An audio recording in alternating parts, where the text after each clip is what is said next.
සමන්ත චක්කවාලේසු අත්‍රා ගච්ඡන්තු දේවතා සද්ධම්මං මුනි රාජස්ස සුනන්තු සග්ග මොක්ඛදම් ධම්මස්සවෙන කාලෝ අයං බදන්තා ධම්මස්සවෙන කාලෝ අයං බදන්තා ධම්මස්සවෙන කාලෝ අයං බදන්තා නමෝ තස්සේ භගවතු අරහතු සම්මා සම්බුද්දස්ස නමෝ තස්සේ භගවතු අරහතු සම්මා සම්බුද්දස්ස නමෝ තස්සේ භගවතු අරහතු සම්මා සම්බුද්දස්ස. අපි නිතරම ධර්මයේ ශ්‍රවණය කරනවා, ධර්මයේ අසුරු කරනවා. අපි මේ ධර්මයේ අසුරු කරගෙන ශ්‍රවණය කරගෙන යනකොට අපි මේ ධර්මයේ නිතරම පාහි චතුරාර්ය සත්‍ය කතා කරනකොට අපිට නැතිවම බැරි අපිට අහන්න ලැබෙන වචන දෙකක් තියෙනවා. සමුදයත් නිරෝධයත්. හට ගැනීමත් නොහට ගැනීමත්. අපි මේක විවිධ විදිහට කියනවා. ඇතිවීමත් නැතිවීමත්, හට ගැනීමත් නොහට ගැනීමත්, සමුදයත් නිරෝධයත්. අපි මෙහෙම මේක අර්ථකථනය කරගන්නවා. හැබැයි අපි මේ සමුදය නිරෝධය අර්ථකථනය කරගන්නකොට, අවබෝධයටපත් වෙනකොට මේ සමුදය නිරෝධය කියන එක වැරදි විදිහකට අපිට අවබෝධ වෙලා තිබුණොත්. ඒතර වැරදි විදිහකට කියලා කියන්නේ දෘෂ්ටිගත වෙලා. දෘෂ්ටියක් කියලා කියන්නේ පටිච්චසමුප්පාද න්‍යායෙන් බැහැරව අපි යම් රාමුවකින් මේක අල්ලගෙන තිබුණොත්, දරාගෙන තිබුණොත් අපිට පටිච්චසමුප්පාදය අවබෝධ වෙන්නේ නැතිව යනවා. අපි බොහෝ වෙලාවට මේ සමුදය නිරෝධය කිව්වට පස්සේ අපි මේ සමුදය නිරෝධය කියන එක අර්ථ දක්ව ගන්න අවස්ථා දෙකකදී.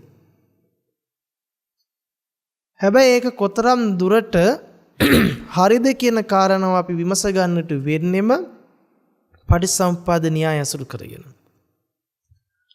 අපි සමුදය නිරෝධය කියන තැනට ආවම බහුතරයක් අපි අර්ථකථනය කරගෙන දරාගෙන ඉන්නේ ඇතිවීම නැතිවීම පිළිබඳ.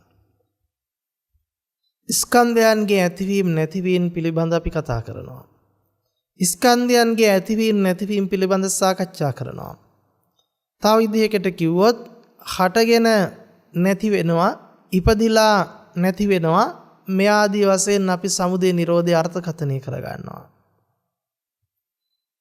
හැබැයි අපි ඉපදිලා නැති වෙනවා හරි, හටගෙන බිඳෙනවා හරි, ඇති වෙලා නැති වෙනවා හරි කියලා අර්ථකථනය කරගන්නට ගියාට පස්සේ එතන බරපතල වරදක් සිද්ධ වෙනවා.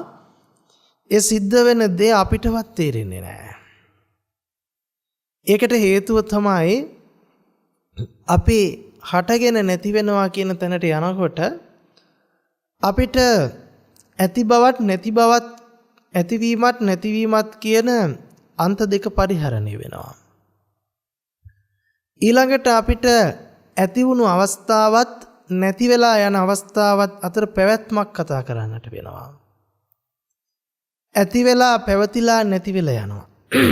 අපි ගොඩක් වෙලාවට මේකට උප්පාදත්‍ත්‍ති භංග විදිහට කතා කරනවා. හැබැයි අපි කල්පනා කළොත් බුදුරජාණන් වහන්සේ පෙන්වපු පටිච්චසමුප්පාද න්‍යාය තුල කතා කරනු ලබන මේ සමුදය නිරෝධයත් අපි අභිධර්ම ප්‍රදීපිකා ඇසුරු අටුවා ග්‍රන්ථ ඇසුරු කරගෙන කතා කරන ධර්මයක් අපි තේරුම් ගන්නට ඕන. මේකෙන් අපි කිසිම කලක කිසිම අටුවාවකට හෝ කිසිම වෙනත් ග්‍රන්ථයකට කිසිදු ආකාරයක පහර ගැසීමක් සිදු කරන්නට බලාපොරොත්තුවක් නැහැ. නිතරම මූලික කරගන්නේ පටිච්චසමුප්පාද න්‍යාය. පටිච්චසමුප්පාද න්‍යායෙන් තොරව අපිට මේ ධර්මය අවබෝධ කරන්නට පුළුවන්කමකුත් නැහැ. ඒ න්‍යායෙන් පිට ගිහිල්ලා අපි කුමන දේ සිද්ධ කළත් කුමන අර්ථකථන දුන්නත් ඒක යම් දෘෂ්ටියකට කොටු වෙනවමයි. දෘෂ්ටි වලින් මිදෙන, අන්ත වලින් මිදෙන එකම මාර්ගය අපිට පෙන්වලා දෙන්නේ පටිච්චසමුප්පාද න්‍යාය විතරයි. පටිච්චසමුප්පාද න්‍යායෙන් තොර අපිට සමුදයක් නිරෝධයක් ගැන කතා කරන්න බෑ. අපි මේ සමුදය නිරෝධය කියනකොට අපි නිතරම තේරුම් ගන්නට ඕන. මෙතන කතා කරන්නේ වෙන මොකුත් නෙවෙයි. සමුදය නිරෝධය කියන වචනේට තව අර්ථයක් තමයි චතුරාර්ය සත්‍ය කියලා කියන්නේ. දුක්ඛ සමුදය ආර්ය සත්‍යයත්, දුක්ඛ ආර්ය සත්‍යයත්, දුක්ඛ නිරෝධ ආර්ය සත්‍යයත්, දුක්ඛ නිරෝධ ගාමිනී පටිපදා ආර්ය සත්‍යයත්. අපි එතකොට කල්පනා කරන්නට වෙනවා එතන අපි දුක්ඛ සමුදයත් දුක්ඛ නිරෝධයත් ගැන කතා කරනවා. එතකොට කෙනෙකුට හිතෙන්න පුළුවන් දුකේ හට ගැනීමත් දුකේ නොහට ගැනීමත් ගැන නෙවෙයි මේ කියන්නේ. ඒක එතනට විතරක් නෙවෙයි අදාළ. ඇහි හට ගැනීම නැතිවීමටත් අදාළයි. රූපේ හට ගැනීම නැතිවීමටත් අදාළයි. මේ වගේ තර්ක කරනවා. ඒ අපි තර්ක කරන්නේ අපි මොන වචනයෙන් ප්‍රකාශයටපත් කළත් ඇහැ, රූප, කන, ශබ්ද, නාසය, ගන්ධ, දිව රසය, කය පහස, මන ධම්ම, චක්ක විඥාන, සෝත විඥාන, ගාන විඥාන, දිව්‍යා විඥාන, කය විඥාන, මනෝ විඥාන කියන මේ සියලු ධර්මතාවයේ සමුදය නිරෝධයට අපි පොදුවේ ගත්තට පස්සේ අර්ථ දක්වන්න පුළුවන් වඩාම නිවැරදි වචනේ තමයි දුක්ඛාර්ය සත්‍ය. දුක්ඛ සමුදය ආර්ය සත්‍ය, දුක්ඛ නිරෝධ ආර්ය සත්‍ය, දුක්ඛ නිරෝධ ගාමිනී පටිපදා ආර්ය සත්‍ය. මොකද චතුරාර්ය සත්‍යයෙන් තොර වූ ඇහැ රූප චක්කු විඥානයක් කතා කළ නොහැකි. කන ශබ්ද සෝත විඥානයක් කතා කළ නොහැකි. නාසය ගන්ධ ගාන විඥානයක් කතා කළ නොහැකි. දිව රසය දිව්‍යා විඥානයක් කතා කළ නොහැකි. කය පහස කය විඥානයක් කතා කළ නොහැකි. මන ධම්ම මනෝ විඥානයක් කතා කළ නොහැකි. එහෙනම් ඔන්න අපි තේරුම් ගන්නට වෙනවා චතුරාර්ය සත්‍ය කියන්නේ මේ ස්කන්ධ ධර්මතා ටිකෙන් පරිබාහිර වෙන යමක් නෙවෙයි. අපි එහෙමනම් කල්පනා කරලා බලන්නට වෙනවා මේ චතුරාර්ය සත්‍ය කියන ධර්මය 4 වතාවකදී ක්‍රියාත්මක වන ධර්මයක් නෙවෙයි. චතුරාර්ය සත්‍ය කියලා කියන්නේ අවබෝධයක්. ඒකට අපි කියනවා ඥානයක්. දුක්ඛේ ඥානං, දුක්ඛ සමුදය ඥානං, දුක්ඛ නිරෝධේ ඥානං, දුක්ඛ නිරෝධ ගාමිනී පටිපදාය ඥානං. දුක පිළිබඳ ඥානය, දුක්ඛ සමුදය පිළිබඳ ඥානය, දුක්ඛ නිරෝධය පිළිබඳ ඥානය, දුක්ඛ නිරෝධ ගාමිනී පටිපදාව පිළිබඳ ඥානය. මේකට කියන්නේ ඥානයක්. හැබැයි 아무තු ඥානයක් නුවණක් ඕනේ අපිට ජීවිතයේ එදිනදා එන දුක ගැන තේරුම් ගන්න. තිරිසංගත සතාටත් දුක තේරෙනවා. දුක වැටහෙනවා. දුක දැනෙනවා. දැන් අපි කල්පනා කළොත් ඉපදෙනකොට එන අනන්ත දුක්ඛ දෝමනස්සය බොහෝම දැඩි පීඩනයක් යටතේ කෙනෙකුගේ ලේ හොල්ලගෙන අතපය 4 පොළවේ ගහගෙන මේ ලෝකෙට සමස්තයා වශයෙන් උපදින සම්මත උපදේ දැනෙන්නා වූ දුක්ඛ වේදනාව දුක්ඛම් කටළු තිරිසන් සත්‍යයටත් තේරෙනවා. මනුෂ්‍යයටත් තේරෙනවා. එතකොට අපි කල්පනා කරන්නට ඕනේ ඒකනම් මේ කතා කරන ජාති දුක, ඒකනම් බුදුදහමේ කතා කරන චතුරාර්ය සත්‍ය පිළිබඳ දුක දෙවියන්ට මේක අවබෝධ කරගන්න වෙන්නේ නැහැ, බ්‍රහ්මයන්ට වෙන්නේ නැහැ. මොකද බ්‍රහ්මයන්ට දෙවියන්ට මේ කියන උපදිනකොට හම්බෙන දුක හම්බෙන්නේ නැති නිසා. මොකද ඕපපාතික පහළ වීමකදී එවැනි දුක්ඛ වේදනා විඳිමින් උප්පත්තියකට එන්නේ නැහැ. ඒ සම්මත උපත කතා කරනකොට. ඊළඟ කාරණාව තමයි ජරාවටපත් වෙන දුක, මරණයටපත් වෙන දුක, ප්‍රියයන්ගෙන් වෙන්වන දුක, අප්‍රියයන් හා එක් වෙන දුක, තිරිසන් ලෝකේ තිරිසන් සත්තුන්ට පවා දැනෙන දුක. මොකද ඒ තිරිසන් සත්තු පවා Tamanගේ ප්‍රිය යෝ වෙන් වෙලා යනකොට අධික දුක්ඛයකට කම්පණයකටපත් වෙනවා. අප්‍රිය තැනක ඇසුරු කරනකොට අධික දුක්ඛිත තත්ත්වයක්පත් වෙනවා. දුක් වේදනාවන්ගේ දුක, රෝගාබාධවල දුක, පිළීම, අසහනෙ දැනෙනවා. ඒ නිසා අපි කල්පනා කරන්නට ඕන මේ කතා කරන දුක නොවේයි අපි චතුරාර්ය සත්‍ය කතා කරන්නේ. ඒ දුක අවබෝධයට අපිට 아무තු ඥානයක්, 아무තු නුවණක් වමනා කරන්නේ නැහැ. හැමෝටම දුක් වේදනාව දැනෙනවා.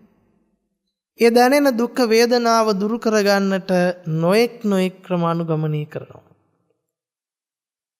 මොකද ඒ හැම දිනාට මේ පවතින ජීවිතයේ දුක ඇත්තක් වෙලා තියෙන්නේ. ඒ පවතින දුක සත්‍යම සත්‍ය වෙලා තියෙන්නේ. හැබැයි බුද්ධ දේශනාවට අනුව නම් දුක්ඛ ආර්ය සත්‍ය හැර වෙන සත්‍යයක් පවතින්නට පුළුවන් කමක් නැහැ. දුක කියන්නේ දෘෂ්ටියක්. කෙනෙකුට හිතෙන්න පුළුවන් දුක දෘෂ්ටියක් වෙන්නේ කොහොමද? දුක ඇත්තක් කියලා. දුක ඇත්තක් නිසානේ අපි දුකින් මිදෙන්න ඕනේ. මේ වගේ තර්ක අපි කරනවා. හැබැයි බුදුරජාණන් වහන්සේගේ ධර්මයේ දුක නැති කරන්නට නොවේ, දුක අවබෝධ කරන්න. බුද්ධ දේශනාවට, බුද්ධ වචනයට අනුවම ගලපගත්තොත් දුකට හේතුව අවිද්‍යාව. අවිද්‍යා පච්චා සංඛාරා, සංඛාර පච්චා විඥානම්, විඥාන පච්චා නාම රූපං, නාම රූප පච්චා සලආයතනම්, සලආයතන පච්චා පස්සෝ, පස්ස පච්චා වේදනා, වේදනා පච්චා තණ්හා, තණ්හා පච්චා උපාදානම්, උපාදාන පච්චා භවෝ, භව පච්චා ජාති, ජාති පච්චා ජරා මරණං, ශෝක පරිදේව දුක්ඛ දෝමනස්ස පහයාසා සම්භවಂತಿ. ඒව මේ තස්ස කේවලස්ස දුක්ඛක්ඛන්දස්ස සමුදය හෝති. ඔන්න අපිට පෙන්වේ අවිද්‍යාව මූලික කරගෙනයි දුක සමුදය වෙන්නේ. ඕකේ නිරෝධයම අනිත් පැත්තට කතා කළොත් අපිට පෙන්නනවා ජරා මරණ නිරෝධ වුණොත් අපිට තියෙන්නේ අන්තිමට අවිද්‍යාව නිරෝධයෙන් පටන් අරගෙන දුක්ඛ දෝමනස්ස පහයාසා නිරුද්ධಂತಿ. ඒව මේ තස්ස කේවලස්ස දුක්ඛක්ඛන්දස්ස නිරෝධෝ හෝති. එතකොට අන්න අපි කතා කරන්නේ දුකේ නොහැට ගැනීමක් ගැන. දැන් කල්පනා කරන්නට වෙනවා දුක සමුදය වෙන්නේ අවිද්‍යාවෙන් නම් අවිද්‍යාව දුරු නොවේ, දුක දුරු වෙන්නේ නැහැ. අපි දුක දුරු කරගන්න අවිද්‍යාව ඇතුලේ මොන දේ කළත් දුක දුරු කරගන්න හම්බෙන්නේ නැහැ. අවිද්‍යාව නැමැති දෘෂ්ටිය තියෙනකම් දුකේ දුරවීමක් බලාපොරොත්තු වෙන්නත් බෑ, වෙන්නේත් නැහැ. අවිද්‍යාවම දෘෂ්ටියක් වුණු කල අවිද්‍යාවේ දෘෂ්ටියෙන් උපන් මහා දෘෂ්ටිකාන්තාරයක් බවට පත් වෙනවා මේ දුක කියන එක. එනිසා දුක කියන්නේ සත්‍යයක් නොවේ, අවිද්‍යාව නැමැති දෘෂ්ටියේ දෘෂ්ටිගත වූ ප්‍රතිඵලයක් පමණයි. අවිද්‍යාව නැමැති දෘෂ්ටිය දුරු වෙන තැනක දුක සමුදය වෙන්න හේතුවක් නැහැ. දුක්ඛ නිරෝධයයි තියෙන්නේ. එහෙමනම් අවිද්‍යාව නැමැති දෘෂ්ටි කාන්තාරයේ මහා දෘෂ්ටි සාගරයක් බවට පත් වෙනවා දුක. එහෙමනම් දුක යනු සත්‍යයක් නොවේ, මහා දෘෂ්ටියකි. එනිසා මේක බුද්ධ වචනයට අනුකූලව පෙන්නනවා මිසක හිතුමතේ කියවනවා නොවේ. අපි කල්පනා කරන්නට ඕන අවිද්‍යාව දුරු වෙච්ච තැනක, අවිද්‍යාව නැමැති මහා දෘෂ්ටිය දුරු වෙච්ච තැනක දුක නැමැති දෘෂ්ටියට ඉඩක් නැහැ. දුක නැමැති දෘෂ්ටිය තුල කොටුවීමක් නැහැ. දුකේ සමුදයක් නැහැ. දෘෂ්ටි වලින් මිදෙනවා. එහෙනම් බුද්ධ දේශනාව දුක දුරු කර ගන්නට නොවේ, දුකට හේතුව අවබෝධ කොට ඒ හේතුව දුරු කරන්නටයි. අපි එහෙමනම් කල්පනා කරන්නට වෙනවා දුක අවබෝධ කරගන්නට මිසක තියෙන්නේ දුරු කරගන්නට නිට්ටය වූ සදාතනික වූ දුකක් නොමැති බව. දෘෂ්ටිගතයක් නිසාම දුක සමුදය වෙන බව අවබෝධ කරන්නට වෙනවා. මේ සියල්ලගෙම අනවබෝධය නිසායි අපිට මේ සමුදය නිරෝධය කියන කාරණාව ප්‍රත්‍යක්ෂ නොවෙන්නේ. අපි කල්පනා කරන්නට වෙනවා ඇත්තටම දුක ඇති වෙලා නම් අපිට පුළුවන්කම තියෙනවා දුක නැති කරන්නට. අපි ඇත්තටම දුක ඇති වෙලා කියන නිසා තමයි අද දවසේ ජීවිතයේ දුක නැති කරන්නට වෙහෙස වෙන්නේ. මහන්සි වෙන්නේ උත්සාහ ගන්නෙ. අපි සම්මත උපතේ සිට මරණය දක්වාම හැසිරෙන්නේ කටයුතු කරන්නේ සියල්ල ක්‍රියාත්මක කරන්නේ ජීවිතයේ දුක නැති කරන්න. හැබැයි ජීවිතයේ දුක නැති කරන්න උත්සාහවන්ත වෙන්නේ අවිද්‍යාව නැමැති දෘෂ්ටියට කොටු වෙච්ච නිසා. හැබැයි අවිද්‍යාව තියනකම් බුද්ධ වචනයට අනුව දුකේ දුරවීමක් නැහැ. දුකේ සමුදය මිසක. එනිසා ඔබ කවදාකවත් ජීවිතයේ අවිද්‍යාව දුරු නොවි දුක දුරු කරන්නට උත්සාහවන්ත වුණාට වෙහෙසුණාට ඒක සිද්ධ වෙන්නේ නැහැ. ඒක හරියට ගලකින් වතුර ගන්නවා වගේ. ගලක් මිරිකල වතුර ගන්නවා වගේ. කරන්නට බැරි වැඩක්. දැන් අපි කල්පනා කරමු අවිද්‍යාව නැමැති දෘෂ්ටියේ මහා දෘෂ්ටියක් නම් දුක කියලා කියන්නේ. දුක යනු යථාර්ථයක් නොවේ. ඒකට හේතුව අපිට අද දුක සමුදය වෙන්නේ මේ සමුදයත් නිරෝධයත් හරි හැටි අවබෝධ කර නොගැනීම නිසාමයි. අපි හිතාගෙන ඉන්නේ මේ සමුදය නිරෝධය කියලා කියන්නේ එක්කෝ මොහොතක් පාසා රූප කලාපයන්ගේ ඇතිවීම නැතිවීම දැකීම හරි. මොහොතක් පාසා රූප වේදනා සංඥා සංකාර විඥාන පහ ඇති වෙලා නැති වෙනවා හරි කියලා හිතන එක කියලා. ඒක අපි හිතන හුදු සිතා ගැනීමක් මිසක සමුදය නිරෝධය කියලා කියන්නේ චතුරාර්ය සත්‍යයට. සමුදය නිරෝධය කියන තැන කොයි විදිහට ගත්තත් ක්‍රියාත්මක වෙන්නේ දුක්ඛාර්ය සත්‍යයත් දුක්ඛ සමුදය ආර්ය සත්‍යයත් දුක්ඛ නිරෝධ ආර්ය සත්‍යයත් දුක්ඛ නිරෝධ ගාමිනී පටිපදා ආර්ය සත්‍යයත්. මෙතනින් තොර විච්ච සමුදය නිරෝධයක් නැහැ. ඊළඟ කාරණාව තමයි චතුරාර්ය සත්‍ය කියන්නේම හතර වතාවකදී අවබෝධ කරන දෙයක් නෙවෙයි. සමුදය අවබෝධ වෙනකොට නිරෝධ මාර්ගය ප්‍රත්‍යක්ෂ වෙනවා. සමුදය අවබෝධ වෙනකොට නිරෝධ මාර්ගය ප්‍රත්‍යක්ෂ වෙනවා. දැන් අපි කල්පනා කරලා බලමු මේ සමුදය අවබෝධ වෙනකොට නිරෝධ මාර්ගය ප්‍රත්‍යක්ෂ වෙනවා කියන්නේ ඇයිද කියලා. අපි බොහෝ තැන්වලදී බොහෝ වෙලාවට සිතනවා මේ වෙලාවේ මේ වර්තමාන මොහොත තුල රූප වේදනා සංඥා සංකාර විඥාන පහ සමුදය වෙනවා. ඒ සමුදය වෙලා වර්තමානයේ තුලම නැති වෙනවා. අපි එතකොට නිරෝධයේ විදිහට දකින්නෙත් සමුදය විදිහට දකින්නෙත් රූප වේදනා සංඥා සංකාර විඥාන පහ ඇති වෙමින් නැති වෙමින් ඇති වෙමින් නැති වෙමින් යනවා කියන එක. ඇති වෙන නිසා අපිට නෑ කියලා කියන්න බෑ. නැති වෙන නිසා ඇත කියලා කියන්න බෑ කියලා අපි තර්ක කරගෙන ඇත නැත කියන අන්ත දෙකේ දෝලණය වෙනවා. හැබැයි බුද්ධ දේශනාව අන්ත වලින් පෙන්වන්නට බෑ. බුදුරජාණන් වහන්සේ පෙන්වන චතුරාර්ය සත්‍ය ධර්මය අන්ත දෙකකින් අවබෝධ කරන්නක් නෙවෙයි. ඊළඟට මේ චතුරාර්ය සත්‍ය කියලා කියන්නේ දුක සමුදය අවබෝධ කළා නිරෝධ මාර්ගයේ පස්සේ අවබෝධ කරන එකක් නෙවෙයි. එතකොට දුක සමුදය කියනකොට අපේ ඔළුවට ඇවිල්ලා තියෙන්නේම රෙදෙන දුකක්, පෙළෙන දුකක්, විඳින දුකක්. හැබැයි ඒක දුක සමුදය මිසක දුක ආර්ය සත්‍යයත් දුක සමුදය ආර්ය සත්‍යයත් නෙවෙයි.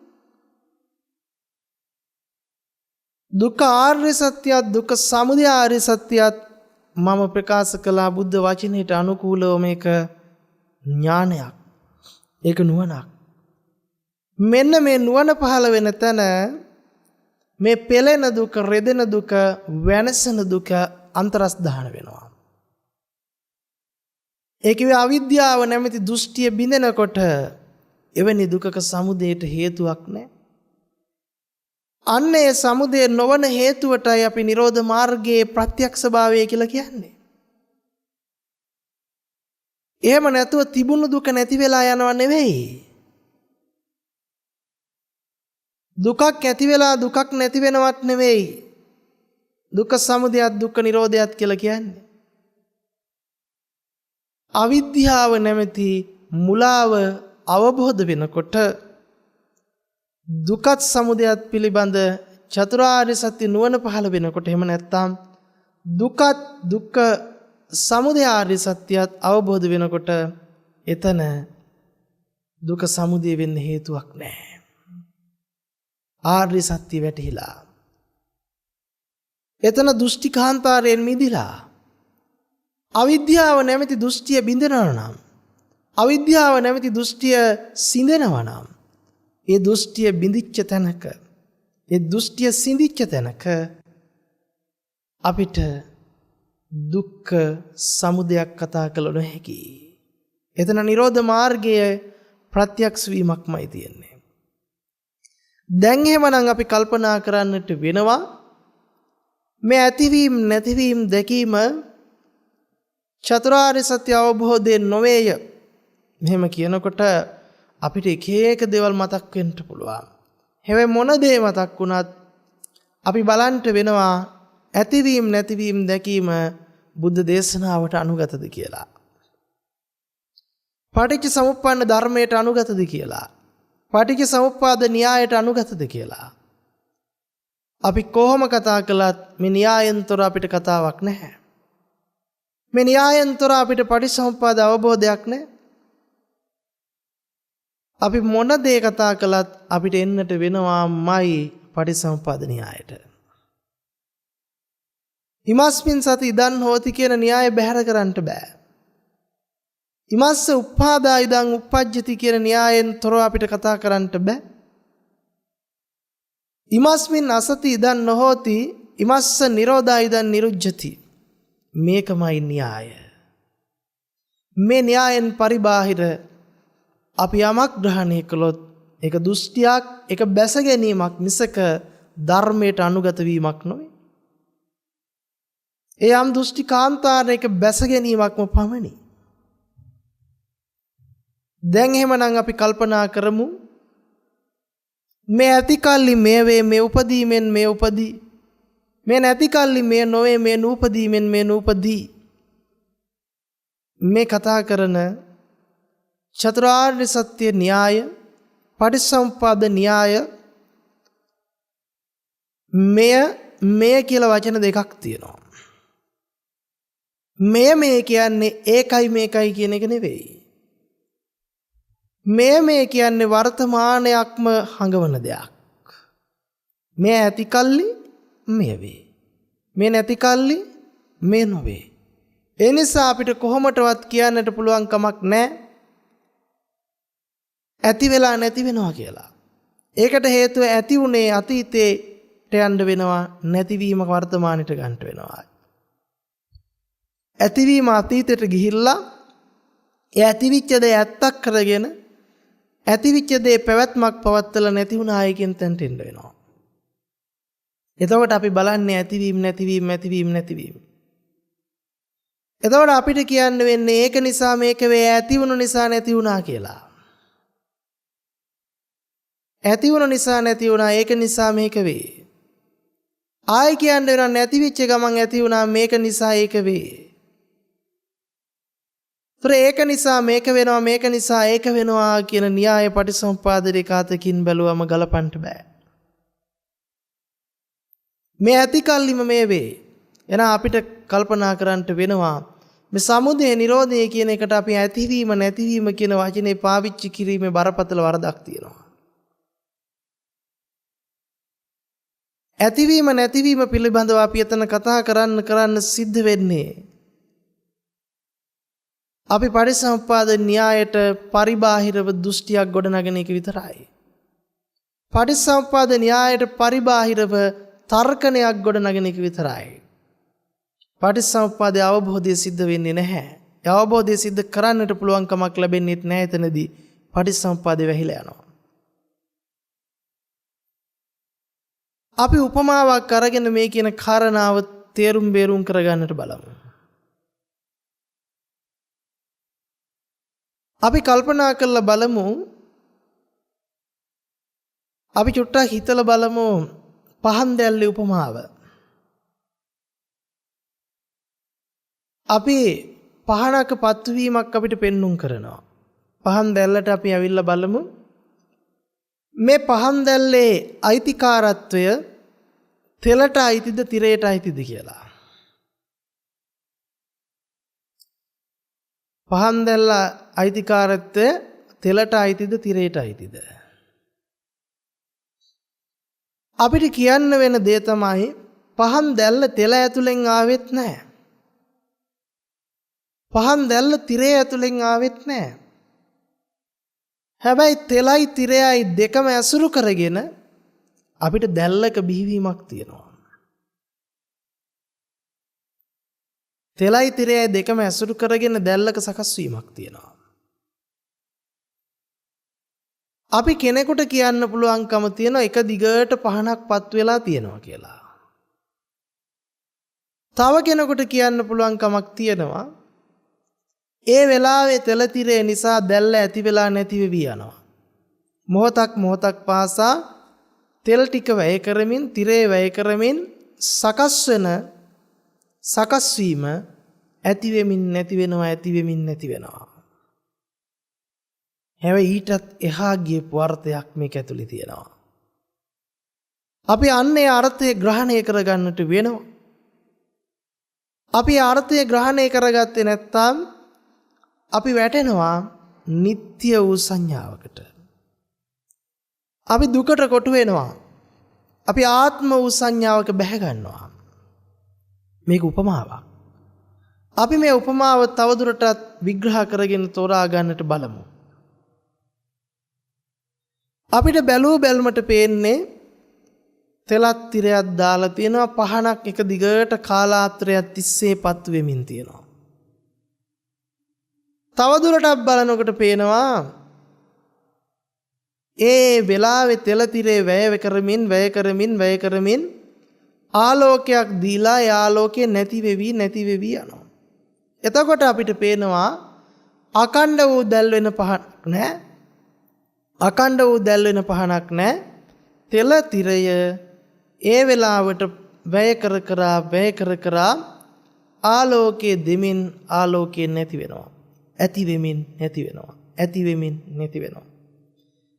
ඊට පස්සේ අපිට පේනවා ඇතිවිච්ච තෙල් ටික ඇතිවිච්ච තිරය නැති වෙවි ආලෝකයක් ඇති වෙවි නැති වෙවි යන බවක් අපිට එහෙම බලනකොට පේනවා. ඊළඟට අපි මෙහෙම කල්පනා කරලා බලමු. මේ අපි බලන්නේ සියලු උපමා තුලට බැහැලා අපි මේ බලන්නේ. උපමාව අපි උපමාවට අනුගත වෙලා බලන්නේ උපමාව දරා ගන්නට අපි උත්සාහවන්ත වෙන්නේ. අපිට නොතේරුණාට එතනදිත් අපිට ඇති බවට ගිහිල්ලා තියෙනවා තෙල. ඇති බවට ගිහිල්ලා තියෙනවා තිරය. ආලෝකයක් ඇති බවට ගිහිල්ලා නැති වෙන බවකට අපි ගිහින් තියෙන්නේ. එතකොට අපි ගිහිල්ලා තියෙන්නේ ඇති වෙන නැති වෙන බවකට. අපි සමුදය නිරෝධය ඔතනින් ගලපන්නට උත්සාහවන්ත වෙනවා බොහෝ වෙලාවට බැලුමට හරි වාගේ පේනවා. ඒක ඇත්තනේ. ඒක නිසිද්ධිය. තියෙන තෙල් ටික ඇති වෙනවා. ඒ තියෙන තෙල් ටිකයි තිරයයි වැය වෙවි ඒ මොහොතේ ආලෝකයේ දිදී එතනම ආලෝකයේ බිඳෙනවා. බැලුමට හරි වගේ පේනවා. දැන් අපිට තේරෙන්නේ නැහැ මේ උපමාව දිහා අපි බලන් ඉඳලා තියෙන්නේ ආත්ම වූ සංඥාවෙන්. තෙල තියෙන බවකට අරගෙන තිරේ තියෙන බවකට අරගෙන තියෙන තෙලත් තියෙන තිරයත් වැය කරමින් ආලෝකයේ දිදී නැති වෙන බවකට යන්නේ. අපි ඕකමයි ඇතිවීම නැතිවීම දකින්නකොට ස්කන්ධ ටිකකට ගලපගෙන තියෙන්නේ. අපි ගලපගෙන තියෙන්නේ තියෙන ලෝකයේ සත්වයේ ඉඳගෙන ඒ සත්වයා මේ ලෝකේ දකින්නකොට රූප වේදනා සංඥා සංකාර විඥාන පහ ඇති වෙනවා නැති වෙනවා. එතකොට අපි ස්කන්ධයන් හට ගන්නව නැති වෙනවා කියන තැනකට එනවා. ඒ ඇතිවීම නැතිවීම බලනවා. මොහොතක් පාසා ස්කන්ධ ටික ඇති වෙනව නැති වෙනවා.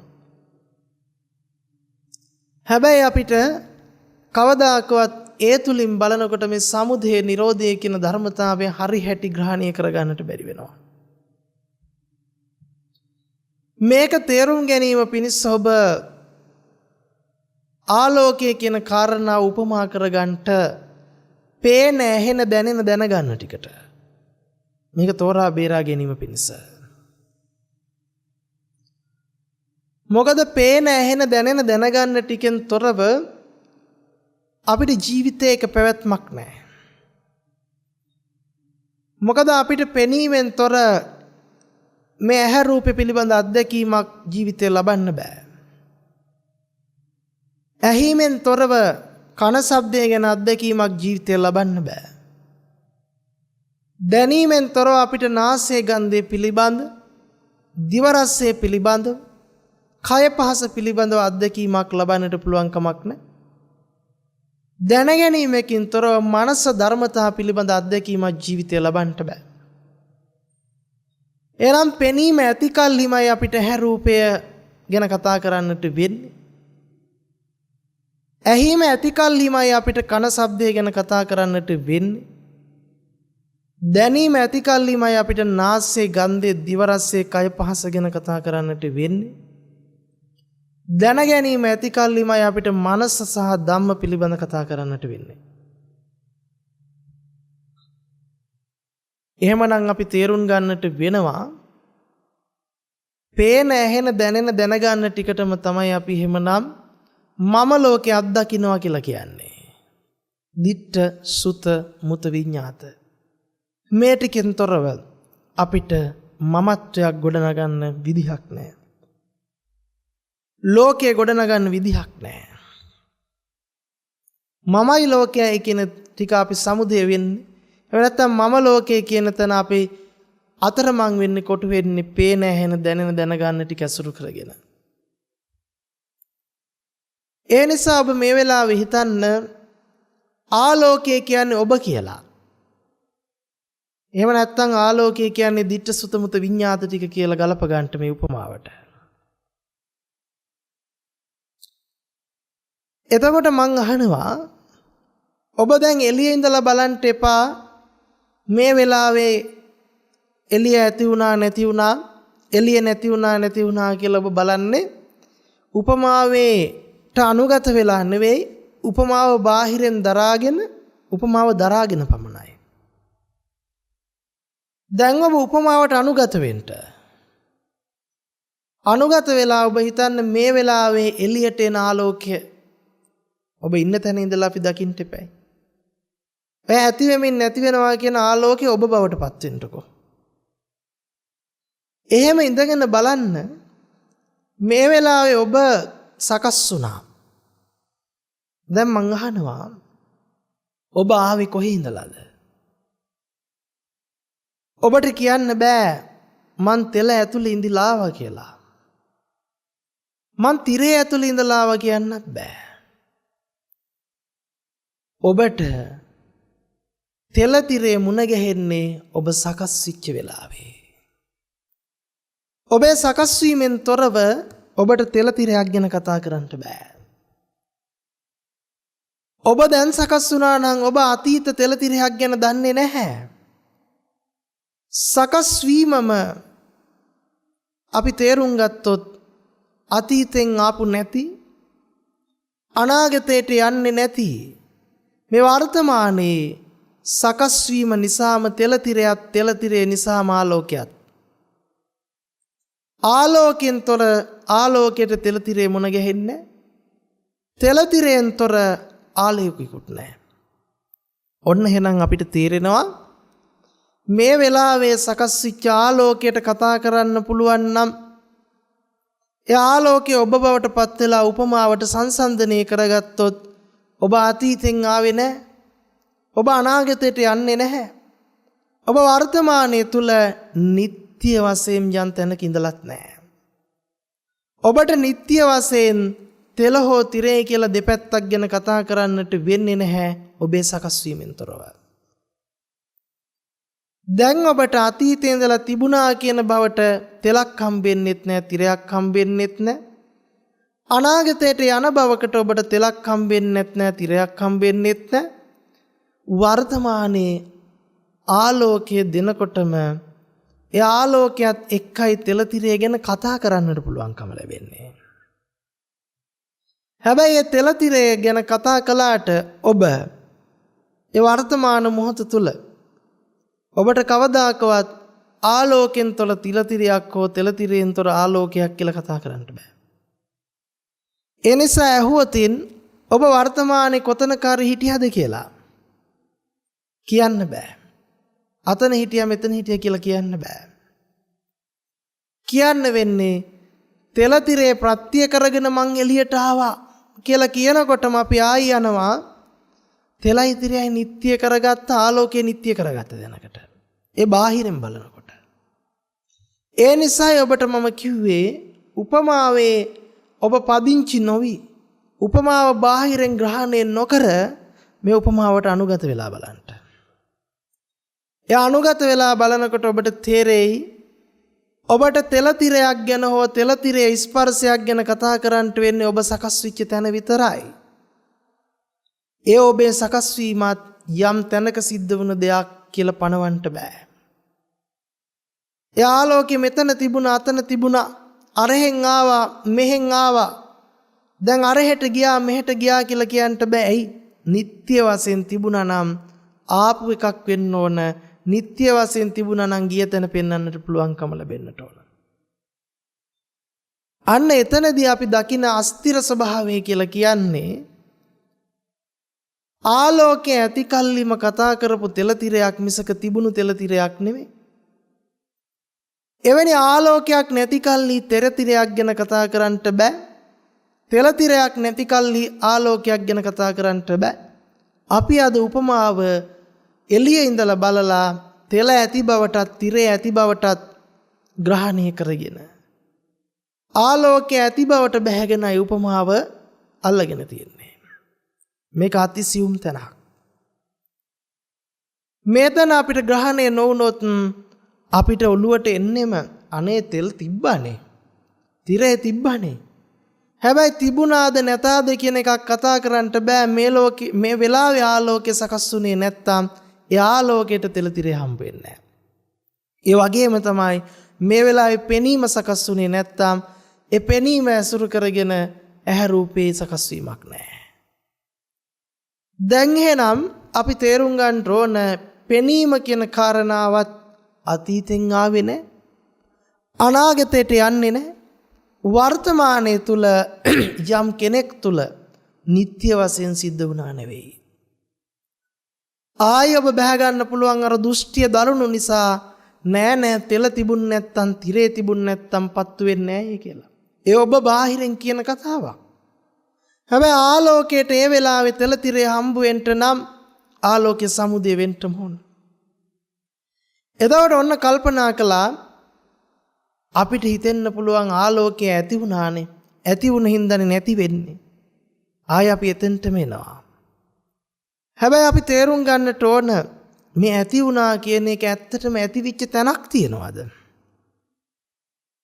යම් තැනක ඇති වුණා කියලා පණවන්න පුළුවන්ද? මේක තෙලේ ඇති වුණාද? මේක තිරේ ඇති වුණාද? එහෙම පණවන්න පුළුවන් කමක් නැහැ. ආලෝකයේ ඇති කල්ලිම තෙල තිරේ ගැන කතා කළා. අපි මේකට අප්පුඩි හඳ උපමා කරලා අරගෙන කතා කරලා තියෙනවා.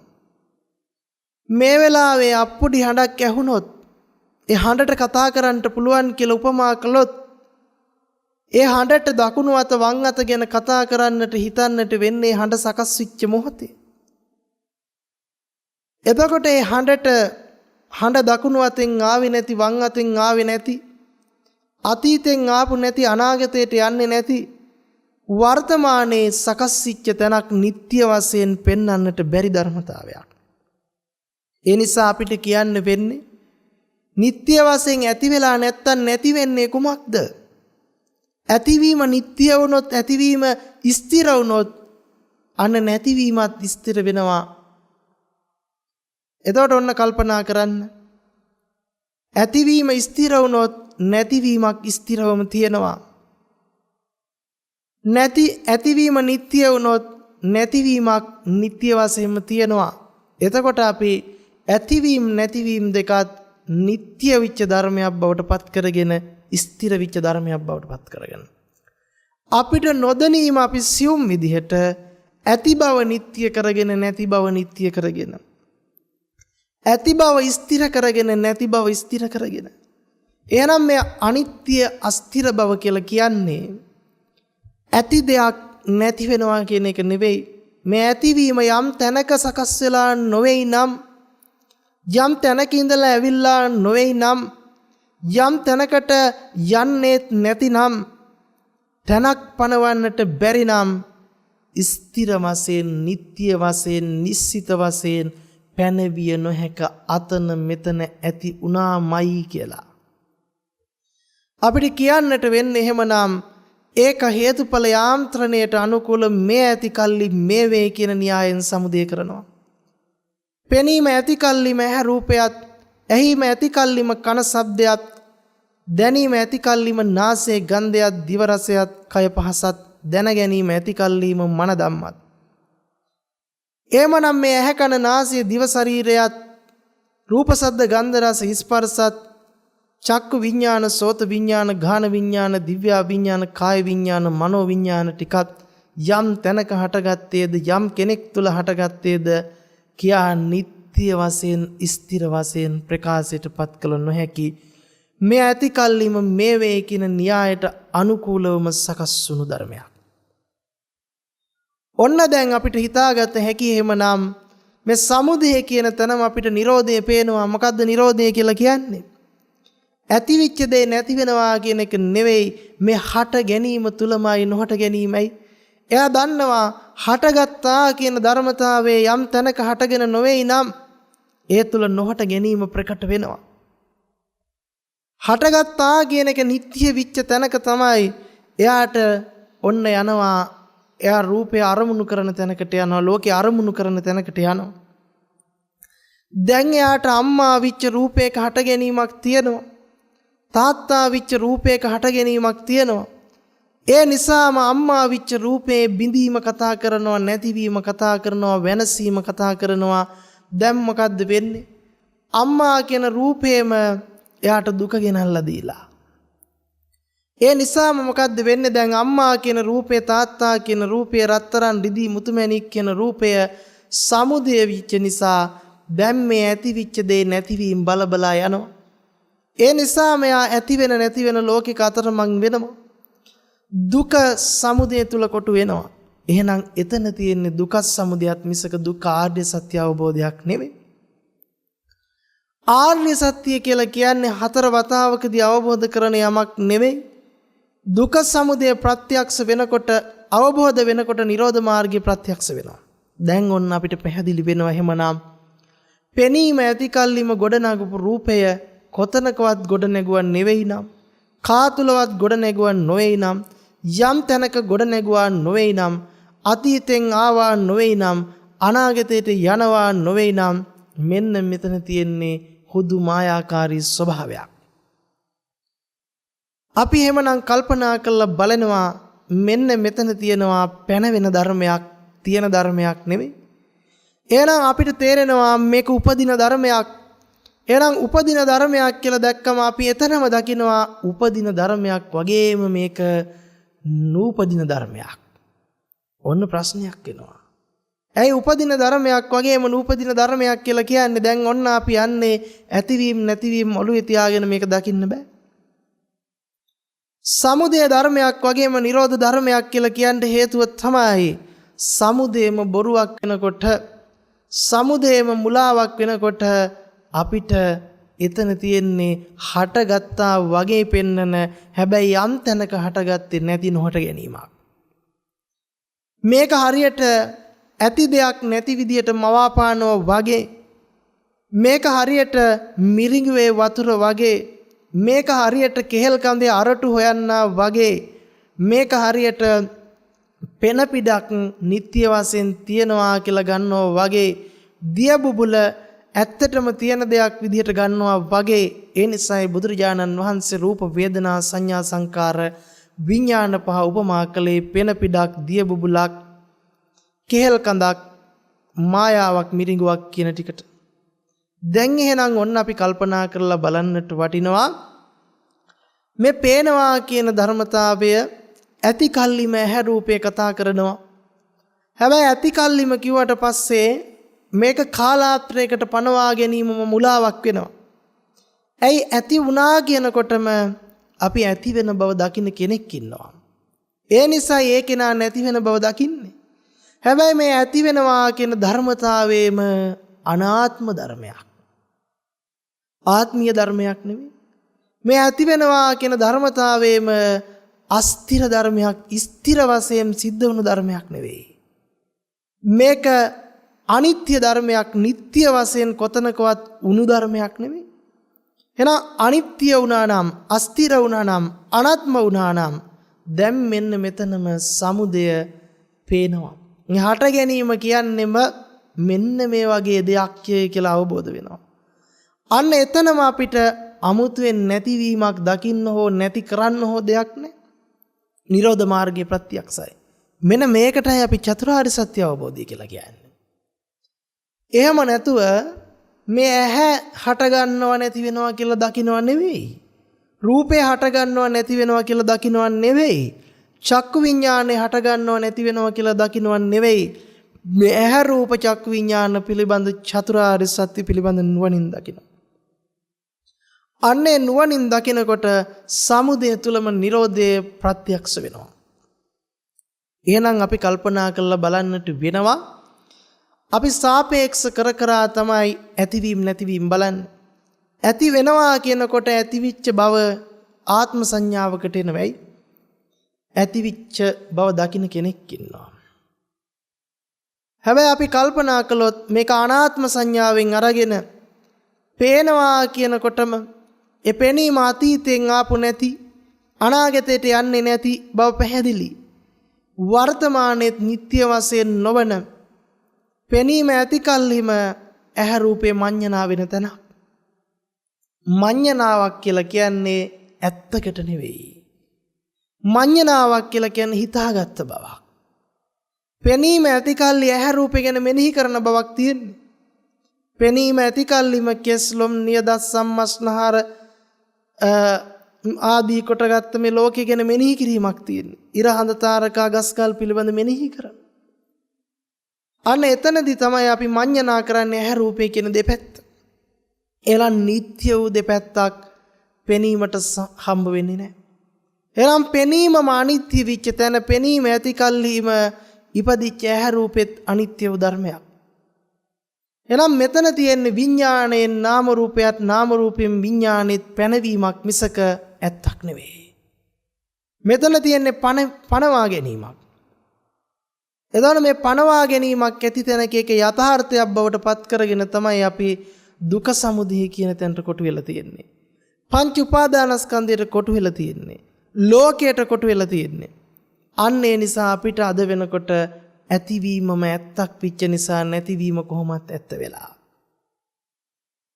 එතන ඉඳලා අපි ඇතිවීම නැතිවීම දකිනකොට කවදාකවත් අනිත්‍ය වූ, දුක්ඛ වූ, අනාත්ම වූ ධර්මතාවයක අවබෝධයක් නැහැ අපිට. අපිට එතනදී අවබෝධ වෙලා තියෙන්නේ ඇතිවීම නිට්ටය වෙලා. නැතිවීමත් නිට්ටය වෙලා. ඇතිවීම ස්ථිර වෙලා, නැතිවීම ස්ථිර වෙලා. දැන් අනිත්‍ය අස්ථිර බව අවබෝධ කරගන්නට ගියා අපි ඇති වෙන නැති වෙන ස්ථිර වූ නිට්ටය වූ ප්‍රතිපදාවක් තුල හික්මෙන්ට පටන් ගන්නවා.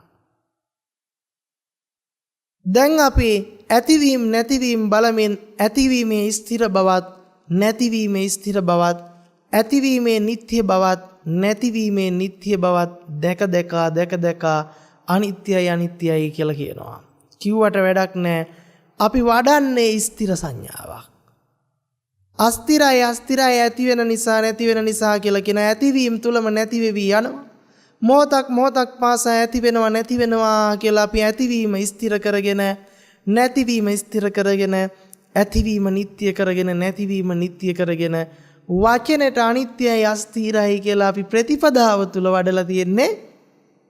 බැලුවට පස්සේ ස්ථිර බවත් නිට්ටය බවත් ස්ථිර බවත් නිට්ටය බවත් දැන් එහෙනම් ඔන්න අපිට කල්පනා වෙන්නට ඕන අපි අනුගමනය කරලා තියෙන පිළිවෙත වැරදි. ඇතිවීම නැතිවීම නිට්ටය කර ගැනීමමයි අපි කරලා තියෙන්නේ. ඇතිවීම නැතිවීම ස්ථිර කර ගැනීමමයි සිද්ධ කරලා තියෙන්නේ. ඒ නිසා අපි තේරුම් ගන්නට වෙනවා මේ ඇතිවීම තුලම නැතිවීම අවබෝධ කරනවා කියලා අපි ඇතිවීම නැතිවීම ස්ථිර නිට්ටයභාවයට පත් කරගෙන නම් අපිට එතන තවත් හිතලා බලන්නට වෙනවා. තවත් නුවණ යොමු කරගන්නට වෙනවා. තවත් ප්‍රඥාවෙන් විමර්ශනය කරන්නට වෙනවා. බුද්ධ දේශනාවට අනුව ඇති බවට හෝ නැති බවට යන්නේ නැහැ.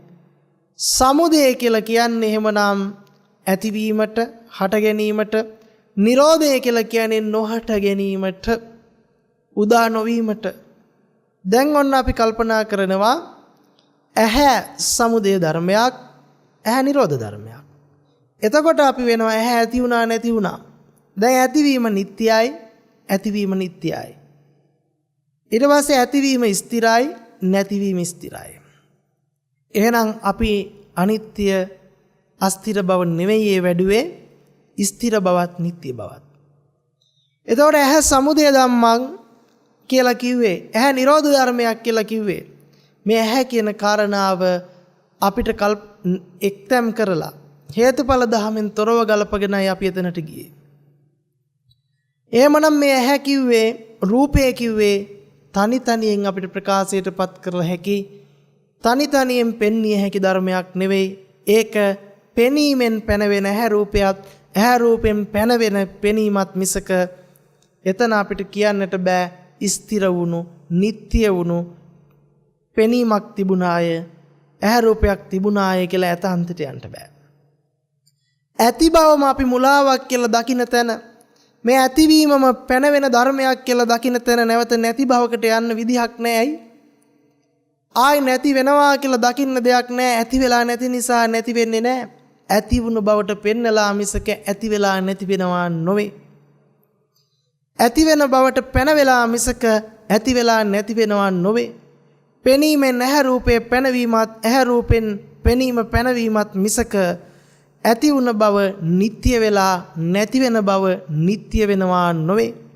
දැන් ගොන්න අපි තේරුම් ගන්නවා අපි ඉඳලා තියෙන්නේ ඇතිවීම නිට්ටය කරගෙන, නැතිවීම නිට්ටය කරගෙන, ඇතිවීම ස්ථිර කරගෙන, නැතිවීම ස්ථිර කරගෙන.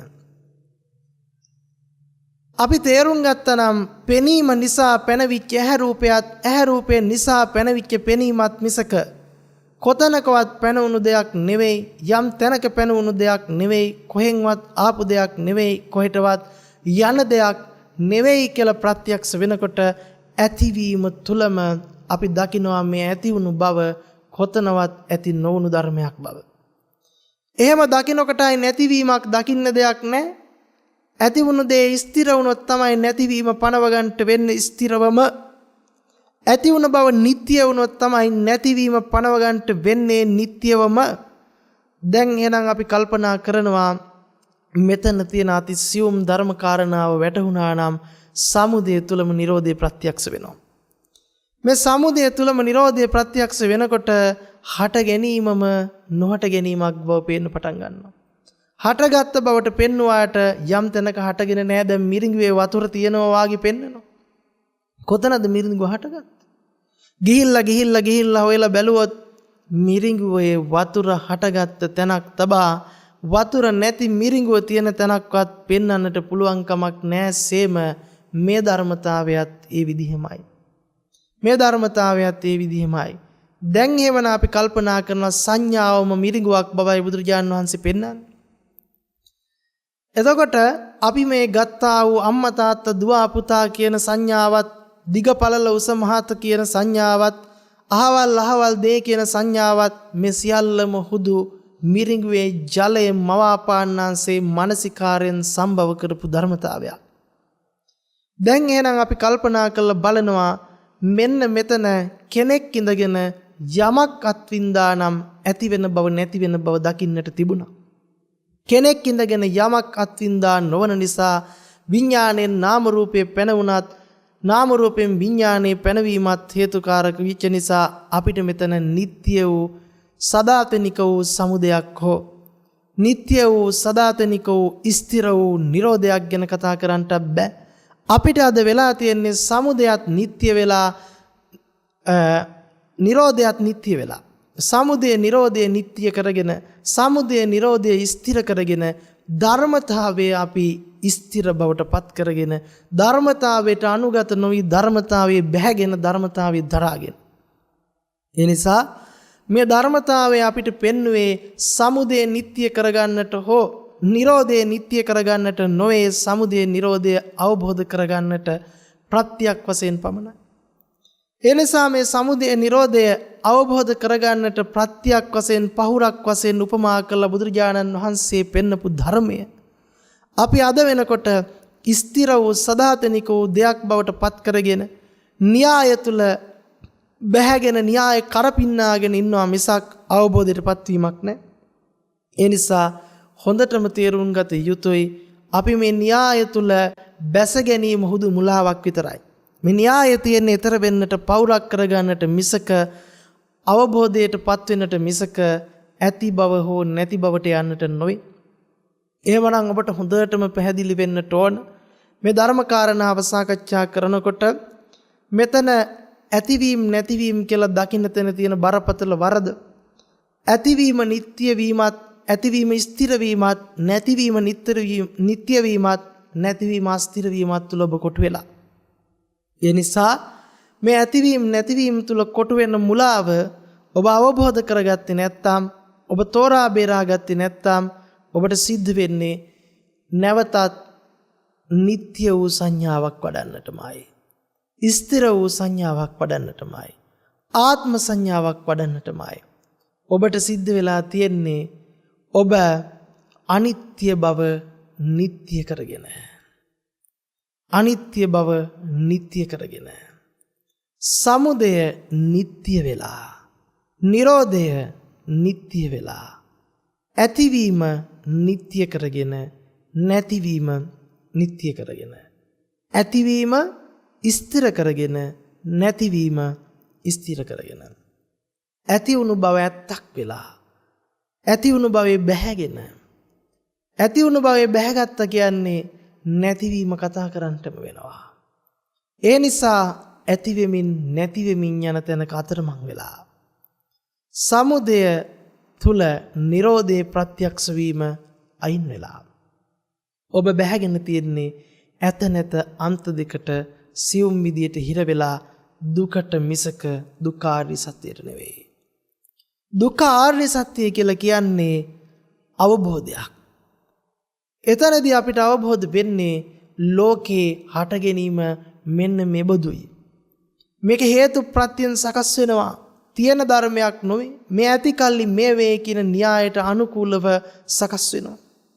එහෙම නැතුව හටගත්ත දේ නැති වෙනවා නම් අපිට ගන්න වෙන්නේ ඒක නිසා මේක වේ කියලා මිසක් මේ ඇති කල්ලි මේ වේ කියලා නෙවෙයි. දැන් ඔන්න අපි කල්පනා කරනවා අපි තේරුම් ගන්නට ඕන කවදාකවත් මේ වෙලාවේ සකස් වෙච්ච ආලෝකයට අතීත ආලෝකයක් හෝ අනාගත ආලෝකයක් කතා කළ නොහැකි. ආපු තිරයක් හෝ තිබුණු තිරයක් හෝ කතා කළ නොහැකි. ආපු තෙලක් හෝ තිබුණු තෙලක් ගැන කතා කළ නොහැකි. ආලෝකය ඇති කල්හිම තෙල තිරේ පැනවීමක්, තෙල තිරේ පැනවීම ඇති කල්හිම ආලෝකේ පැනවීමක්. ඉතින් මෙන්න මේ කාරණාවේ තියෙන සියුම් තැන හොඳින් ග්‍රහණය කරගත්තේ නැත්නම් අපි ඇතිවීම නැතිවීම තුල නিত্য වූ, ස්ථිර වූ, සදාකාලික වූ, ආත්ම වූ සංඥාවකින් අතරමං වෙනවා. හැර අනිත්‍ය නිට්ටය කරගෙන අස්තිර බව නිට්ටය කරගෙන අපිට අනිත්‍ය වූ මාර්ගයක් විදිහට නිට්ටය වූ මාර්ගයක් වෙඩේ. අස්තිර වූ මාර්ගයක් විදිහට ස්ථිර වූ මාර්ගයක් වෙඩේ. එනිසා මෙන්න මේ කාරණාව හොඳින් විමසගෙන නුවණින් විමසගෙන ඇතිවීම නැතිවීම වල මුලාව හොඳින් ග්‍රහණය කරගන්නට භාග්‍ය අවස්ථාව සලසා ගන්නට වමනයි කියන කාරණාව මතක් කරනවා. අද දවසේ අපි සාකච්ඡා කරන්නට යෙදුනේ මූලික වශයෙන් මේ ඇතිවීම නැතිවීම දැකීම තුළ අපි කොටු වෙන්නේ කොහොමද කියන කාරණාවත් සමුදය නිරෝධය අවබෝධය තුළ මෙන්න මේ ස්ථිර වූ ධර්මයෙන් අපි බේරෙන්නේ කොහොමද? ඒ වගේම අනිත්‍ය දුක්ඛ අනාත්ම කියන ධර්මතාවයේ අවබෝධයටපත් වෙන්නේ කොහොමද කියන කාරණාව. අභිවාදන සීලිස්ස නිච්ඡං වද්ධාපචායිනෝ චත්තාරෝ ධම්මා වඩ්ඩಂತಿ ආයුවන්නෝ සුකම් බලං ආයුරාෝග්‍ය සම්පatti සග්ග සම්පatti මේවච අතෝ නිබ්බාන සම්පatti ඉමිනාති සමිජ්ජතු මෝහක්ඛයෝ නිබ්බානං